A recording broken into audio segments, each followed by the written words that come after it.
ധ്രുവീകരണത്തിലേക്ക് സ്നേഹവന്ദനം. ചെറുപ്പത്തിലൊരു ഓർമ്മ ഭാരപ്പെടുത്തുന്ന ഒന്ന് പങ്കുവയ്ക്കണമെന്നുണ്ട്. ഒരു സഹപാഠിനി ഉണ്ടായിരുന്നു. എല്ലാത്തിനകത്തും ആ പ്രാവീണ്യം ഉണ്ടെന്ന് തെളിയിച്ച, എവിടെയെങ്കിലുമൊക്കെ എത്തും നമ്മൾ പ്രതീക്ഷിച്ചിരുന്ന ഒരു കൂട്ടുകാരി.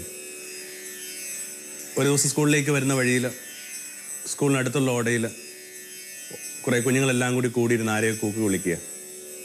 ആരോ അതിനകത്ത് ഉടുവസ്ത്രമൊക്കെ നഷ്ടപ്പെട്ട് കിടപ്പുണ്ട്. മദ്യപാനിയായ ഒരാളാണ്. തൻ്റെ കൂട്ടുകാരെയൊക്കെ വരിഞ്ഞു മാറ്റിയിട്ട് അവളകത്തേക്കൊന്ന് പാളി നോക്കി. വേറൊരു കൂട്ടുകാരി പറഞ്ഞു, അതിൻ്റെ അച്ഛനാ. അപ്പോൾ അവൾ ആ പുസ്തകമൊക്കെ അവിടെ ഇട്ടിട്ട് ഓടിപ്പോയതാ. ഇവിടെ ഒരിക്കലും അവൾ ആ പള്ളിക്കൂടത്തിലേക്ക് വന്നിട്ടില്ല. അവൾ വേറെ ചില കൂട്ടുകാർ, ചെറിയ മക്കളാന്ന് ഓർമ്മിക്കണം, ഇവളെ കണ്ട് അന്വയിപ്പിക്കാനായിട്ട്, അതിനകത്ത് സാരമില്ലെന്നൊക്കെ പറയാനായിട്ട് അവളുടെ വീട്ടിലെത്തി. അവൾ പറഞ്ഞില്ല, ഇനി ഒരിക്കലും ഞാനില്ല. തിരികെ അവൾ നടന്നു വരുമ്പോൾ തൊട്ടടുത്തുള്ള പണിശാലയിൽ അവളുടെ അച്ഛനിങ്ങനെ കൂടിയിരിപ്പുണ്ട്.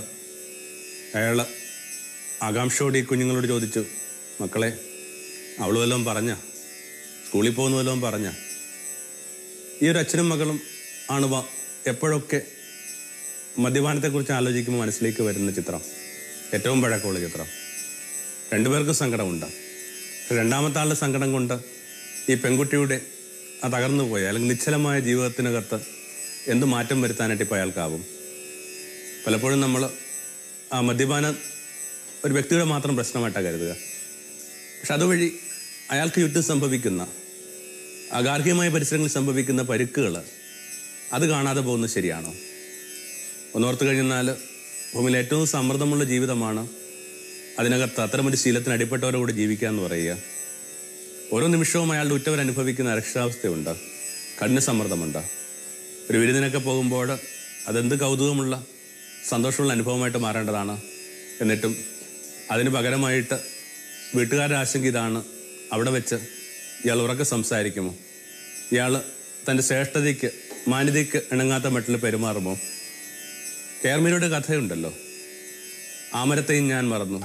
അത് തുടങ്ങുന്നത് തന്നെ ഒരു ചെറിയ മകളുമായിട്ട് അച്ഛൻ പട്ടണത്തിൽ പോവുകയാണ്. എന്നിട്ട് അവിടെ അവളെ നിർത്തിയിട്ട് അയാൾ പറഞ്ഞു, ദാ ഞാനിപ്പോൾ വരാം. എന്നിട്ട് അയാൾ ബാറിലേക്ക് പോകുന്നു. ഇതിനകത്തേക്ക് പ്രവേശിക്കുമ്പോൾ പിന്നീട് സ്ഥലകാല ബന്ധങ്ങളൊക്കെ സ്മൃതിയിൽ നിന്ന് മാഞ്ഞു പോകുന്നു. അയാൾ വരാൻ വൈകുകയാണ്. അന്ന് ആ പെൺകുട്ടി അറിഞ്ഞ ഭയം, അതിനിടയിൽ ഈ ചെറിയ പെൺകുട്ടിയെ തേടി വരുന്ന ആരോ, അവളിലേക്ക് നീളുന്ന ഒരു പരുക്കൻ കൈകൾ, അതൊക്കെ കൂടി അവളുടെ ശിഷ്ടകാല ജീവിതത്തെ തകർത്ത് കളയുക. ഇതുമാത്രം അരക്ഷിതാവസ്ഥയിലൂടെ, ഇൻസെക്യൂരിറ്റിയിലൂടെ കടന്നു പോകേണ്ടി വരുന്ന ചില മനുഷ്യരുണ്ട്. ഇത്തരം ചില ശീലങ്ങളിൽ പെട്ടുപോയവരിടത്ത് ജീവിക്കാനായിട്ട് വിധിക്കപ്പെടുകയോ കടപ്പെട്ടോ ചെയ്തവർക്ക്. അപ്പോൾ ഈ മദ്യപാനം എന്ന് പറയുന്നത് ഒരു സ്വകാര്യ പ്രശ്നമായിട്ട്, ഒരു വൈയക്തിക തീരുമാനമൊക്കെ ആയിട്ട് ഗണിക്കുന്നിടത്താണ് തെറ്റ്. പലപ്പോഴും അതിലേക്ക് വഴുതി പോകുന്നവരൊക്കെ പറയുന്നത് എൻ്റെ വളരെ വ്യക്തിപരമായൊരു കാര്യം, ഇതിനകത്ത് ആരും ഇടപെടൽ ആവശ്യമില്ല, ആരും അതിനകത്ത് ഇരുത്തേണ്ട കാര്യമില്ല, ഞാൻ ആർക്കും ഒരു ദ്രോഹം ചെയ്യുന്നില്ലല്ലോ, ഞാൻ ഒരാളുടെയും മീതെ മെക്കിട്ട് കയറുന്നില്ലല്ലോ, ഒക്കെ ശരിയാണ്. പക്ഷേ ഇതിനകത്ത് നമ്മൾ കാണാതെ പോകുന്ന ചില കാര്യങ്ങളുണ്ട്. ഒരാൾ ഒറ്റയ്ക്ക് ഈ പ്രപഞ്ചത്തിൽ ജീവിക്കുന്നില്ല. ഈ ചിലന്തിയൊക്കെ നെയ്യുന്ന വല കണക്കാണ് ഈ പ്രപഞ്ചം എന്ന് പറയുന്നത്. ഒരു നാരി തൊട്ട് കഴിയുമ്പോൾ മുഴുവൻ വലയും. ഇപ്പോൾ സ്വാഭാവികമായിട്ട് വ്യക്തിപരമെന്ന് നിശ്ചയിക്കുന്ന ചില തീരുമാനങ്ങളുടെയും ആഘാതങ്ങൾ, ഉലച്ചിലുകൾ സംഭവിക്കുന്നത് അയാളുടെ കുടുംബം എന്ന് പറയുന്ന വലിയ വലയ്ക്കകത്ത്, കുറച്ചൊരു വിശാലമായ അർത്ഥത്തിൽ സമൂഹം എന്ന് പറയുന്ന വലയ്ക്ക് ഒരു നാലിലായിട്ട് തൊടുമ്പോൾ ആ മുഴുവൻ വലയ്ക്ക് ഉലച്ചിൽ സംഭവിക്കുന്ന നിങ്ങൾ കാണുന്നില്ലേ? അപ്പം അതിൻ്റെ പ്രത്യാഘാതങ്ങളെയാണ് നമ്മൾ ഗൗരവമായിട്ട് എടുക്കേണ്ടത്. അത്തരം പ്രത്യാഘാതങ്ങളിൽ പെട്ട് വല്ലാതെ ഭാരപ്പെട്ട് ജീവിക്കുന്ന കുറേ അധികം ചെറുപ്പം മക്കളെ കാണുന്നുണ്ട്. അച്ഛനെ ഓർത്ത് തലകുനിക്കേണ്ടി വരുന്ന പാവം മക്കളാണ്.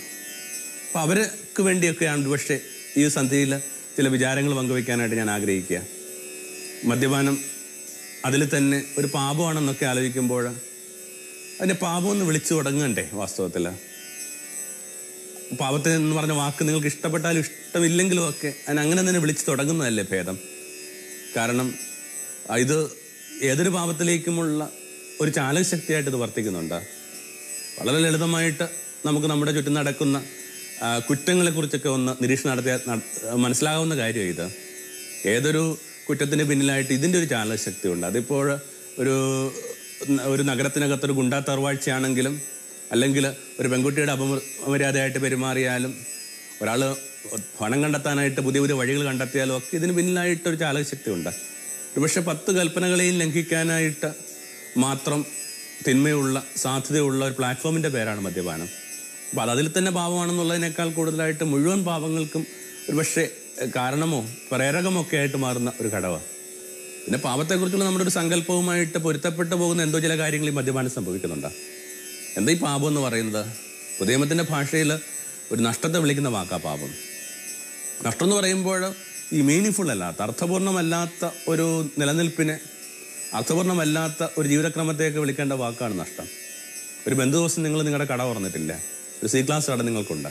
അന്ന് വൈകുന്നേരം നിങ്ങൾ പറയുകയാണ്, ഇന്നെനിക്ക് 500 രൂപയുടെ നഷ്ടമുണ്ടായി. 500 രൂപയുടെ നഷ്ടം ഉണ്ടായെന്ന് പറയുന്നത് വ്യാപാരത്തിൽ സംഭവിച്ച നഷ്ടമെന്നല്ല എൻ്റെ അർത്ഥം, വ്യാപാരം ചെയ്യാതിരുന്നുകൊണ്ടുണ്ടായ നഷ്ടമാണ്. അപ്പം അങ്ങനെയെങ്കിൽ എന്തിനേയും എന്തൊരു പർപ്പസിന് വേണ്ടിയാണ് നിശ്ചയിക്കപ്പെട്ടുള്ളത് അത് പൂർത്തിയാക്കാതെ പോകുന്നതിന് വിളിക്കുന്ന വാക്കാണ് നഷ്ടം.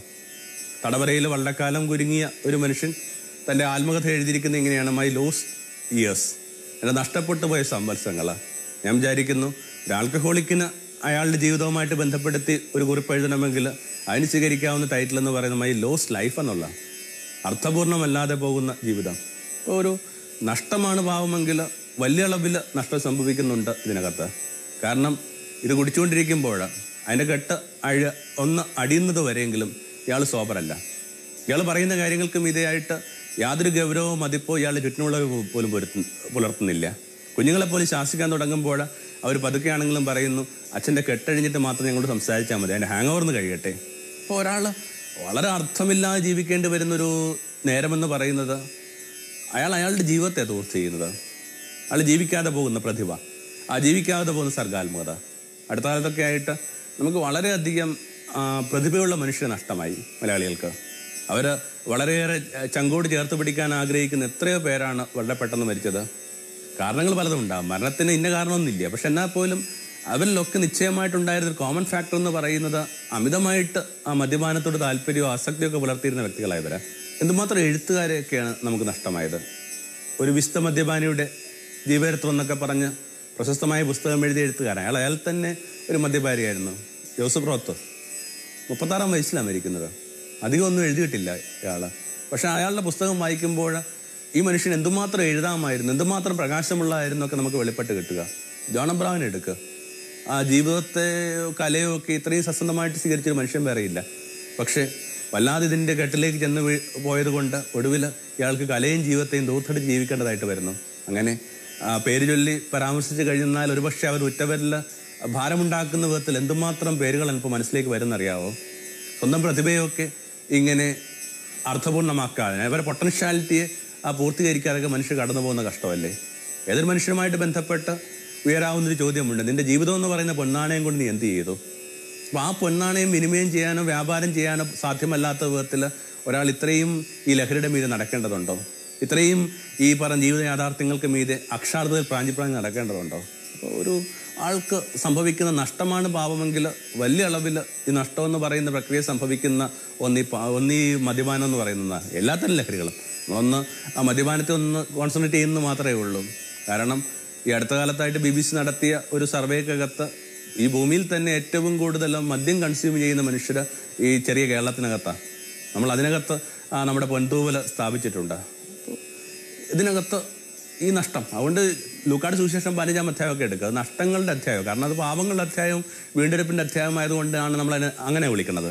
നാണയം നഷ്ടമാകുന്നു, മകൻ നഷ്ടമാകുന്നു, ആട് നഷ്ടമാകുന്നു. അപ്പോൾ അൾട്ടിമേറ്റ്ലി പാപം എന്ന് പറയുന്ന നഷ്ടമാണെങ്കിൽ നിശ്ചയമായിട്ടും ആ വാക്ക് ഈ പറഞ്ഞ പാളിച്ചയ്ക്ക്, ഈ പറഞ്ഞ അബറേഷന്, അതിന് ചികിത്സ ആവശ്യമുള്ള മേഖലയാണെന്നറിയാം.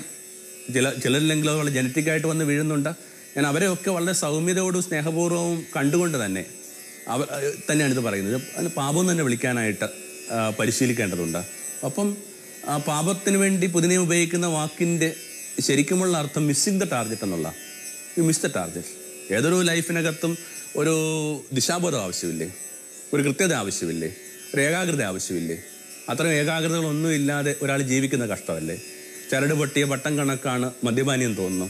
അയാൾ നിയന്ത്രിക്കാനായിട്ടോ അയാളെ ഏതെങ്കിലും തരത്തിൽ അയാളുടെ കൂടെ നടക്കാനുമായിട്ട് ആരുമില്ലാത്ത മട്ടിൽ കാര്യങ്ങൾ പോകുന്ന കഷ്ടമല്ലേ. എന്തെങ്കിലുമൊക്കെ ഒരു ചരടില്ലാതെ മനുഷ്യൻ എങ്ങനെയാണ് ജീവിക്കുക? Life without a string is chaos എന്നൊക്കെ നമ്മൾ കേട്ടിട്ടില്ലേ? അപ്പോൾ ഒരു ചെറിയ ചരടുകളിലാണ് മനുഷ്യൻ്റെ ജീവിതം. ആ ചരടുകൾ വളരെ ദുർബലമായ ചരടുകളാണ്. നിങ്ങളതിനെ പൊട്ടിക്കാനായിട്ട് തയ്യാറായി കഴിഞ്ഞാൽ പിന്നെ നിങ്ങളുടെ ജീവിതത്തെ നിയന്ത്രിക്കാനായിട്ട് മറ്റൊന്നും ഉണ്ടാവില്ല. അപ്പോൾ ഒന്നും ഇയാളെ അലട്ടുന്നില്ല. കുഞ്ഞുങ്ങൾ ട്യൂഷൻ ഫീസ് കൊടുത്തില്ലെന്ന കാര്യം ഇയാളെ അലട്ടുന്നില്ല. ഒരുപക്ഷെ ആ ചങ്ങാതിമാർക്ക് ആഘോഷമായിട്ട് വിരുന്നൊരുക്കുന്നതിനിടയിൽ ഭാര്യ വഴിക്കണ്ണുമായിട്ടിങ്ങനെ കാത്തിരിക്കുന്നുവെന്ന് അയാൾ അറിയുന്നില്ല. ഇയാളെ ഒന്നും നിത്യജീവിതത്തിൻ്റെ ഏതെങ്കിലും തരത്തിലുള്ള പ്രതിസന്ധികളോ നിത്യജീവിതത്തിൻ്റെ ഏതെങ്കിലും തരത്തിലുള്ള ആകൃതികളോ സ്പർശിക്കാതെ ഒരു മനുഷ്യൻ തനിക്ക് വേണ്ടി മാത്രം സൃഷ്ടിച്ച ഒരു ഇല്യൂഷനകത്ത് ജീവിക്കുന്ന കഷ്ടമല്ലേ? മദ്യം വല്ലാതെ ഒരു ഇല്യൂഷനാണ് ഉണ്ടാക്കിയെടുക്കുന്നത്. മദ്യപിക്കുന്നവർക്കൊക്കെ എന്തൊക്കെ ധാരണകൾ. അവർ പറയുന്നു തല്ലാൻ പോകുന്നവൻ മദ്യപിച്ചിട്ടാണ് പോകുന്നത്. ഭാര്യയെ പ്രാപിക്കാൻ പോകുന്നവൻ പറയുന്നു മദ്യപാനം എന്ന് പറയുന്നത് തൻ്റെ കിടപ്പറയിലെ ജീവിതത്തെ കുറെ കൂടി സഹായിക്കുന്ന പറയുന്നത്. ഇങ്ങനെ എല്ലാവരും ഒരു ഇല്യൂഷനകത്താണ് ജീവിക്കുന്നത്. എഴുത്തുകാരൻ പറയുന്നു താൻ മദ്യപിക്കുന്നുകൊണ്ടാണ് എഴുതുന്നത്. എന്നിട്ട് ഏതെങ്കിലും ഒരു മനുഷ്യൻ അതിനകത്ത് നെഞ്ചി കൈവച്ചിട്ട് താൻ ഭേദപ്പെട്ട ഒരു കർമ്മത്തിൽ ഏർപ്പെട്ടെന്ന് പറയാൻ പറ്റുമോ? സുഭാഷ് ചന്ദ്രൻ നമുക്ക് വളരെയേറെ സ്നേഹം ഉള്ളൊരു എഴുത്തുകാരനാണ്. സുഭാഷ് ചന്ദ്രൻ ഈ കഴിഞ്ഞ ദിവസം ഈ മദ്യപാനത്തെക്കുറിച്ച് തന്നെയുള്ളൊരു ചർച്ച നമ്മുടെ ഒരു മാസികകത്ത് വരുമ്പോൾ സുഭാഷിൻ്റെ കുറിപ്പ് എനിക്ക് വളരെയേറെ ഇഷ്ടപ്പെട്ടു. അതിനകത്ത് സുഭാഷ് പറയുന്നത് ഇങ്ങനെയാണ്, ഞാൻ കുടിക്കുന്നുള്ളത് ശരിയാണ്, പക്ഷെ ഒരു കാര്യം നിങ്ങൾ ഓർമ്മിക്കണം, ഒരു വരി പോലും എനിക്ക് കുടിച്ചുകൊണ്ട് എഴുതാൻ പറ്റിയിട്ടില്ല. അപ്പോൾ ഇത് പ്രതിഭയെ വർദ്ധിപ്പിക്കുന്നു, ജീവിതത്തെ വർദ്ധിപ്പിക്കുന്നു, ജീവിതത്തിൻ്റെ സങ്കടങ്ങളിൽ നിന്ന് പുറകെ അടക്കാനായിട്ട് സഹായിക്കുന്നൊക്കെ പറയുന്നത് വെറുതെ ഒരു ഇല്യൂഷനാണ്. ആ മദ്യം എന്ന് പറയുന്ന ഒരു ഇല്യൂഷനാണ് വാസ്തവത്തിൽ ആദ്യം തകർക്കപ്പെടേണ്ടത്. അപ്പോൾ ആ അർത്ഥത്തിൽ പൂർണ്ണമായിട്ട് പാപത്തോട് ചേർന്ന് നിൽക്കുന്ന ഒരു ഘടകത്തിൻ്റെയോ ചായ്വിൻ്റെയോ പേരാണ് മദ്യപാനം. അത് ഒരേ സമയത്ത് നിങ്ങളുടെ ജീവിതത്തിന് വലിയൊരു നഷ്ടമെന്ന് പറയുന്ന തലത്തിലേക്ക് കൂട്ടിക്കൊണ്ടുവന്നു. അപ്പം മിസ്സിങ് ദ ടാർഗറ്റ്. എന്തെങ്കിലുമൊക്കെ ഒരു കാര്യത്തിനകത്ത് മനുഷ്യൻ ജീവിക്കേണ്ട, എന്തെങ്കിലും ഒരു ഏകാഗ്രത ജീവിക്കേണ്ട. ഏതൊരു യാത്രയ്ക്കും കൃത്യമായ ദിശാബോധം ഉണ്ടാകുമ്പോൾ ആ ജീവിതം എന്ന് പറയുന്ന 10-30,000 സംവത്സരങ്ങൾ തീളുന്ന ഈ ദീർഘയാത്രയ്ക്ക് ഒരു കൃത്യമായ ലക്ഷ്യമില്ലാതെ പോകുന്ന കഷ്ടമല്ലേ? അപ്പോൾ വേദം നമ്മുടെ പഴയ നിയമമായാലും പുതിയ നിയമമായാലും ഇതിനൊക്കെ വളരെയേറെ ഗൗരവമായിട്ട് എടുത്തിട്ടുണ്ട്. പഴയ നിയമം വളരെ നിശ്ചിതമായിട്ട് വിമർശിക്കുന്ന ഒരു തിന്മയുടെ പേരാണ് മദ്യപാനം. നമുക്കറിയാം. ഒരുപക്ഷെ ആ പഴയ നിയമത്തെയൊക്കെ ഗൗരവമായിട്ട് എടുക്കുന്ന ആ സമൂഹങ്ങളിലൊക്കെ അതുകൊണ്ടാണ് മദ്യപാനം വലിയ തിന്മയായിട്ട് ഗണിക്കുന്നത്. മദ്യപാനത്തെ പാപമായിട്ട് തന്നെ കണക്കാക്കുന്നത്. ഇസ്ലാം അതിനൊക്കെ വലിയൊരു മോശപ്പെട്ട കാര്യം അവർക്കില്ല. ഒരു മദ്യപിക്കുന്ന ഒരു ഇസ്ലാം എന്ന് പറയുന്നത് ഒരുപക്ഷെ ആ സൊസൈറ്റിക്ക് താങ്ങാൻ പറ്റാത്ത ഒന്നാണ്. അതിനേക്കാൾ വലിയ ഹറാമായിട്ട് അവരൊന്നും കരുതുന്നില്ല. ഒരുപക്ഷെ പുതിയ നിയമം ഇതിനകത്ത് കുറച്ചുകൂടി ഒരുപക്ഷെ മനുഷ്യപ്പറ്റ് പുലർത്തുന്നു എന്നൊരു കാരണം കൊണ്ട് മാത്രം നീതീകരിക്കപ്പെടേണ്ടതുണ്ടോ? പഴയ നിയമത്തിനകത്ത് എന്തുമാത്രം ഇടങ്ങളിലാണ് ഇതിനെ നിശ്ചിതമായിട്ട് വിമർശിക്കുക. ഒരുപക്ഷെ മദ്യപാനത്തിൻ്റെ ഏറ്റവും വലിയ ഒരു ക്യാരക്ടർ, ഇത്രയും തകർന്നൊരു ക്യാരക്ടർ എന്ന് പറഞ്ഞ ലോത്തിനെ കുറിച്ച് യഹൂദർക്കിടയിലെ പാരമ്പര്യം പോലും ഇതാണ്. അയാളുടെ നഗരം നശിച്ചപ്പോൾ മറ്റൊരു ദേശത്തേക്ക് ഓടിപ്പോകുന്നുണ്ട്. ആ ഓടിപ്പോകുന്നതിനിടയിലും അയാൾ വളരെ ശ്രദ്ധിച്ചത് ഒരു വീഞ്ഞിൻ്റെ തണ്ടുമെടുത്തുകൊണ്ട് ഓടിപ്പോകാനായിട്ട്, മുന്തിരിയുടെ ഒരു ചെടി എടുത്തുകൊണ്ട് ഓടിപ്പോകാനായിട്ട്. ആ മുന്തിരിച്ചെടി ഇയാളുടെ ജീവിതത്തെ വല്ലാതെ നശിപ്പിക്കുന്നുണ്ട്. ഒരുപക്ഷെ ഭൂമിയിൽ ഏതൊരു മനുഷ്യൻ, സുബോധത്തോടിരിക്കുന്ന ഏതൊരു മനുഷ്യനും സങ്കല്പിക്കാൻ പറ്റാത്ത വലിയൊരു അധർമ്മം അയാൾ സംഭവിക്കുന്നുണ്ട്. അയാൾ സ്വന്തം പെൺകുട്ടികളുമായിട്ട് സ്നേഹത്തിൽ ഏർപ്പെടുകയാണ്. എവിടെ വെച്ചാണ് മനുഷ്യന് അവൻ്റെ കാൽപ്പാടുകൾ തെറ്റിപ്പോവുക? എവിടെ വെച്ചാണ് അവന് പവിത്രമെന്ന് വിശേഷിപ്പിക്കപ്പെടുന്ന പലരും ലംഘിക്കേണ്ടതായിട്ട് വരിക? അങ്ങനെ ഒരു ദുരന്ത കഥാപാത്രമായിട്ട് ഈ മനുഷ്യൻ നിൽക്കുക ആ പഴയ നിയമത്തിൽ. ഒരു മദ്യപാനത്തിന് ഒരാൾ ഒടുവിൽ എന്തിലേക്ക് എത്തിക്കാമെന്നുള്ളതിൻ്റെ ഏറ്റവും മോശപ്പെട്ട അടയാളങ്ങളൊക്കെ ഇയാൾ നിൽപ്പുണ്ട്.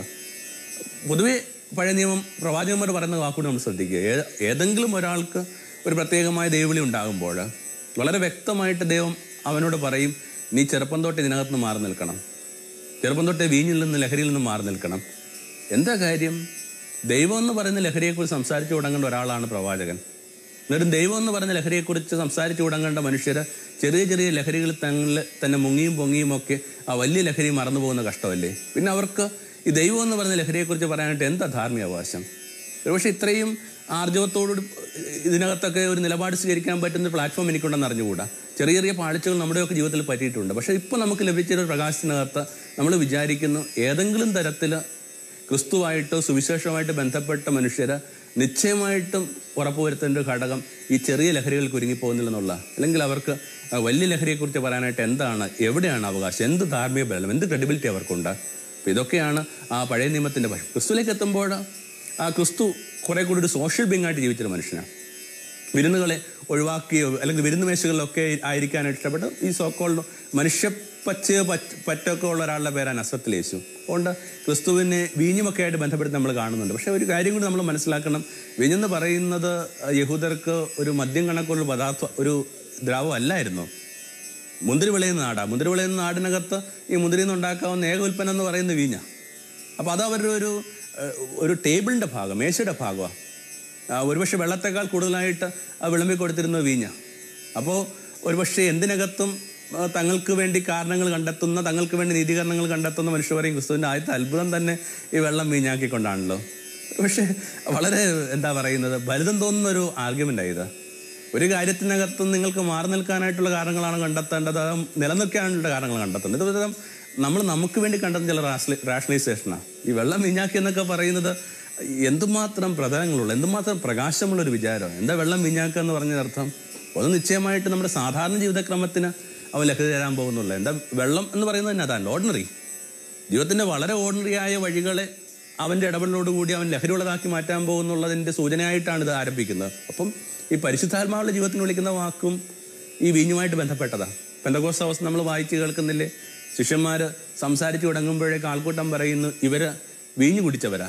പത്രോസ് പറയുന്നു വീഞ്ഞു കുടിച്ചെന്ന് പറഞ്ഞാൽ ശരിയാണ്, പക്ഷേ അത് നിങ്ങൾ കരുതുന്ന കണക്കുള്ള വീഞ്ഞല്ല, നിങ്ങൾ ഹോളി സ്പിരിറ്റിലാണ് സംസാരിക്കുന്നത്. അപ്പോൾ ഇനി മുതൽ വരും കാലത്ത് ഈ ആത്മപൂരിതനായിട്ട് ജീവിക്കേണ്ട മനുഷ്യരുടെ ഓർമ്മപ്പെടുത്തൽ കണക്കാണ് ഈ വെള്ളം വീഞ്ഞാകുമെന്ന് പറയുന്ന പ്രക്രിയ സംഭവിക്കുക. അതുകൊണ്ടാണ് യോഹന്നാൻ ആ സംഭവത്തെ വിശേഷിപ്പിക്കുന്ന വാക്ക് അത്ഭുതം എന്നല്ല, അടയാളം എന്ന് പറഞ്ഞൊരു വാക്കാണ്. ക്രിസ്തുവിൻ്റെ ഇടപെടൽ കൊണ്ട് ഇനി മാനവരാശിക്ക് സംഭവിക്കാൻ പോകുന്ന പുതിയൊരു അനുഭവം, സാധാരണ ജീവിതത്തെ ലഹരിയുള്ളതാക്കി മാറ്റാനായിട്ട് അവൻ നമ്മളെ സഹായിക്കുന്നു. എന്തിനും ജീവിക്കാനായിട്ട് മനുഷ്യന് എന്തെങ്കിലുമൊക്കെ ലഹരി ആവശ്യമുള്ളതുണ്ട്. അപ്പോൾ ശരിക്കുമുള്ള സുഹൃതം നിറഞ്ഞ കാര്യങ്ങൾക്കകത്ത് നിന്ന് ലഹരി സമ്പാദിക്കാത്ത മനുഷ്യരാണ് ഈ പാളിയിടങ്ങളിൽ ലഹരി സമ്പാദിക്കാനായിട്ട് ശ്രമിക്കുന്നത്. അപ്പോൾ സാധാരണ ജീവിതത്തിൽ ലഹരി ആവശ്യമില്ലേ? ഗൃഹപാഠം ചെയ്ത് നിങ്ങളെ കുഞ്ഞുങ്ങളെ നോക്ക്, ലഹരിയുള്ളൊരു അനുഭവമല്ലേ? നിങ്ങൾക്ക് വേണ്ടി ഭക്ഷണം പാകം ചെയ്യുന്ന ഭാര്യ, നിങ്ങളെ സ്നേഹപൂർവ്വം പുണർന്നു കിടക്കുന്ന കുഞ്ഞുമക്കൾ, ജീവിത പങ്കാളി, നിങ്ങൾക്ക് വേണ്ടി നല്ലത് പറഞ്ഞു തരുന്ന മനുഷ്യരാ. ഇതുമാത്രം ലഹരിക്കുള്ള കാരണങ്ങൾ ഈ ജീവിതത്തിനകത്തുണ്ട്. എന്നിട്ട് അതിനകത്തു നിന്നൊക്കെ ലഹരി കണ്ടെത്താതെ പോകുന്നവർക്ക് അതിൻ്റെ അർത്ഥം ഈ പറയുന്ന മദ്യപാനം എന്ന് പറഞ്ഞൊരു സിംറ്റമാണ്. എന്തിൻ്റെ സിംറ്റമാണ്? അനുദിന ജീവിതത്തിൽ നിന്ന് ലഹരി ഇല്ലാതെ പോകുന്നു എന്നതിൻ്റെയൊക്കെ ഒരു സിംറ്റം. അപ്പോൾ പറഞ്ഞു വരുന്നതാണ്, ക്രിസ്തു വീഞ്ഞുമൊക്കെ ആയിട്ട് ബന്ധപ്പെടുത്തി ഈ കാര്യങ്ങൾ നീതീകരിക്കാൻ പാടില്ല. ക്രിസ്തുവിൻ്റെ ജീവിതത്തിൽ മദ്യം എന്ന് പറയുന്ന സംഭവം പ്രത്യക്ഷപ്പെടുന്നുണ്ട്. എപ്പോഴാണത്? അവനിൻ്റെ പീഡാനുഭവ യാത്രയിൽ അവർ അവന് കൃത്യമായ മദ്യം കൊടുത്തു, മീറ കലർത്തിയ വീഞ്ഞ് കൊടുത്തു. മീറ കലർത്തിയ വീഞ്ഞെന്ന് പറയുന്നത് ഹൈലി ഇൻടോക്സിക്കേറ്റിംഗാണ്. അത് കുടിച്ചു കഴിഞ്ഞാൽ പിന്നെ ബോധം പോകും. അപ്പോൾ ഈ ബോധമില്ലാതെ ഇവൻ തൻ്റെ വേദനയെ നേരിട്ടോട്ടെ എന്നൊരു ആശംസ ആകപ്പാടെ യഹൂദർ അവനോട് കാണിച്ച ഏക സന്മനസ്സായിരുന്നു അത്. ഇതിനെ നമ്മൾ വായിച്ചു കേൾക്കുന്നു, അവനത് തട്ടിമാറ്റി. കാരണം സ്വന്തം സങ്കടങ്ങളെ ഒരു കപ്പ് വീഞ്ഞുകൊണ്ട് അഭിമുഖീകരിക്കാൻ നിങ്ങൾ കരുതുന്നുണ്ടോ? ചിലരെങ്കിലും തങ്ങളെ മദ്യപാനത്തിന് കാരണമായിട്ട് പറയുന്നത് തങ്ങളുടെ ജീവിതത്തിൽ സംഭവിച്ച പരിക്കുകളാണ്, എങ്ങും എത്തിയിട്ടില്ലെന്നുള്ള സങ്കടം. ഒരു പേർഷ്യൻ കവിയുടെ വരികൾ കണക്ക്, നിങ്ങൾ എന്നെ കുടിയെന്ന് വിളിക്കുമ്പോൾ നിങ്ങൾ ഓർമ്മിച്ചു കൊള്ളണം, ഞാൻ കുടിച്ച കണ്ണീരുമായിട്ട് നോക്കുമ്പോൾ ഞാൻ കുടിക്കുന്ന എത്രയോ തുച്ഛം. അപ്പോൾ ഇങ്ങനെ കരച്ചിലുകൊണ്ട് കുടിക്കുന്ന മനുഷ്യരുണ്ട്. പക്ഷേ ഈ പറഞ്ഞൊരു പാനപാത്രം കൊണ്ട് മറക്കാവുന്നതോ മായ്ക്കാവുന്നതാണോ മനുഷ്യൻ്റെ കരച്ചിലുകൾ?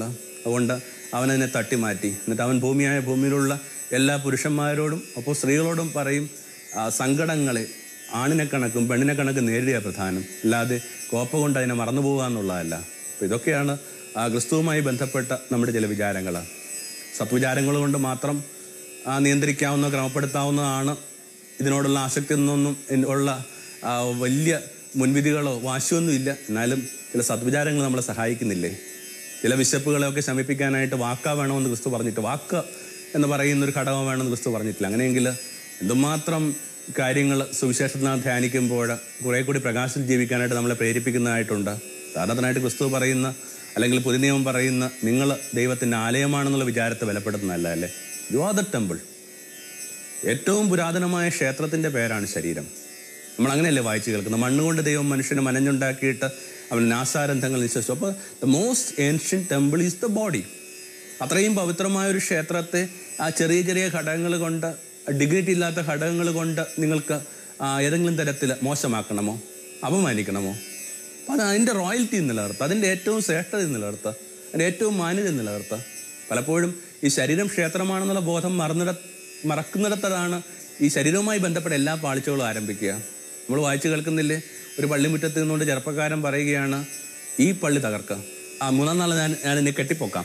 അപ്പോൾ അവൻ്റെ കേൾവിക്കാർ പറഞ്ഞു, അമ്പേ 46 സംവത്സരങ്ങൾ കൊണ്ട് ഉയർത്തിയ ദേവാലയം നീ തകർത്തിട്ട് വീണ്ടും പണിയാൻ പോവുക. യോഹന്നാൻ ഉടനെ തന്നെ ഒരു വരി എഴുതി വെക്കുന്നുണ്ട്, തൻ്റെ ശരീരമാകുന്ന ആലയത്തെക്കുറിച്ചാണ് അവനത് പറയുന്നത്. അവർക്ക് മനസ്സിലായില്ല. എത്ര പേർക്ക് മനസ്സിലാവുന്നുണ്ട് ശരീരം ആലയമാണെന്ന്? അപ്പോൾ സ്വന്തം ശരീരത്തിൻ്റെ ക്ഷേത്രബോധങ്ങളെ ബലപ്പെടുത്തി കഴിഞ്ഞാൽ പിന്നെ നിങ്ങൾക്ക് ഡിഗ്നിറ്റിയിൽ ജീവിക്കാനായിട്ട് പറ്റും. ഒരാൾ അയാളോട് തന്നെ പുലർത്തുന്ന ഡിഗ്നിറ്റി ഇല്ലേ, ശ്രേഷ്ഠതയില്ലേ? നേരത്തെ പറഞ്ഞ സുഭാഷ് ചന്ദ്രൻ്റെ കുറിപ്പിൽ തന്നെ കണ്ട ഒരു കാര്യം ഇങ്ങനെയാണ്. സുഭാഷ് മദ്യപിച്ചുകൊണ്ട് ക്ലാസ് എടുക്കുക. അപ്പോൾ ഒരു അധ്യാപകൻ സുഭാഷിനെ വിളിച്ചിട്ട് പറഞ്ഞു, സുഭാഷേ, മദ്യപാനം കൊണ്ടൊരു 3 കാര്യങ്ങളും പ്രശ്നമുണ്ട്. ഒന്നാമത്തെ എന്താണ്, നിൻ്റെ കാശ് പോയി കിട്ടും, അതിൽ തർക്കമൊന്നുമില്ലല്ലോ. പിന്നെ കാശ് ഇന്ന് വരും പോകും എന്നൊക്കെ പറയുന്നതുകൊണ്ട് അതിനകത്ത് ഗൗരവമായിട്ട് എടുക്കണ്ട. രണ്ടാമതാണ് നിൻ്റെ ആരോഗ്യം പോകും. അതും ഇങ്ങനെ ഒരു കാലം കഴിഞ്ഞ മനുഷ്യൻ്റെ ആരോഗ്യമൊക്കെ പോകും, അതിനെ നീ അത്ര ഗൗരവമായിട്ട് എടുക്കണ്ട. പക്ഷെ മൂന്നാമതൊരു പ്രശ്നമുണ്ട്. നിന്നെക്കാൾ വളരെ ലോ സ്ട്രാറ്റയിൽ നിൽക്കുന്നവർ, ഒരു പ്രകാശവും നന്മയും ഇല്ലാത്ത എന്ത് ചെയ്യുന്നുണ്ട്, ഏറ്റവും ഹീനരായ മനുഷ്യർ നിൻ്റെ തോളിൽ തട്ടിയിട്ട് നിന്നെ അളിയാന്ന് വിളിക്കും. അവർ നിന്നെ തുല്യരായിട്ട് എടുക്കും. അത് നിനക്ക് താങ്ങാൻ പറ്റുമോ? മനുഷ്യർക്ക് അവനവനോട് തന്നെ പുലർത്തേണ്ട ചില ഡിഗ്നിറ്റി ഇല്ലേ?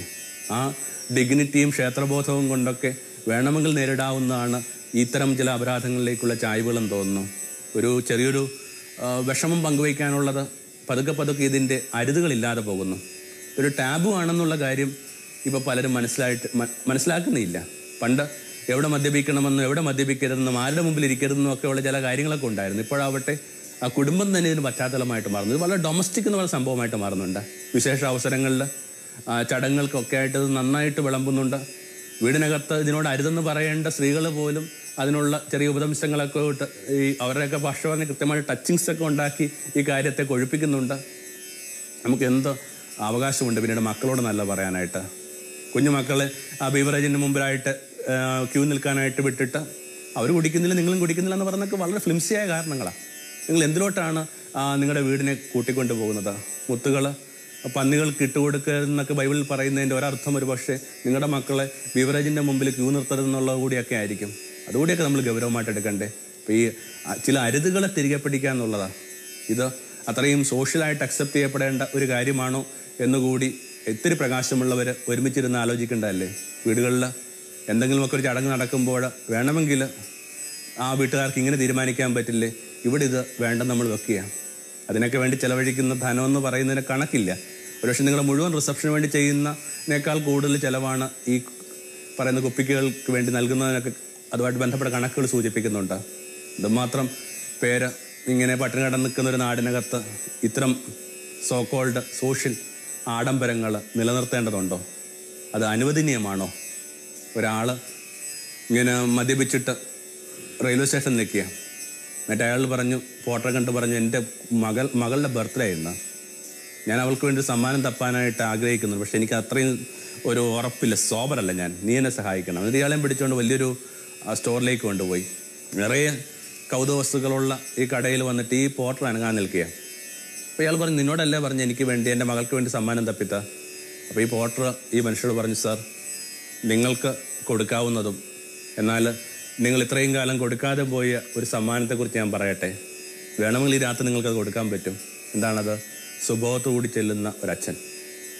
ഒരുപക്ഷെ മനുഷ്യർക്ക് അവരുടെ പ്രിയപ്പെട്ടവർ കൊടുക്കാവുന്ന ഏറ്റവും നല്ല സമ്മാനം അതാണ്. ആ പൂർണ്ണ സോബറായിട്ട്, പൂർണ്ണ അവബോധത്തിലും പൂർണ്ണ ജാഗ്രതയിലും പൂർണ്ണ പ്രകാശത്തിലും ജീവിക്കുന്ന നിങ്ങളെ തന്നെ സമ്മാനമായിട്ട് കൊടുക്കാൻ തുടങ്ങുന്നിടത്ത് മറ്റു ലഹരികൾക്ക് എന്ത് പ്രസക്തി? ജീവിതം പ്രഭാമയം സന്നിധാനം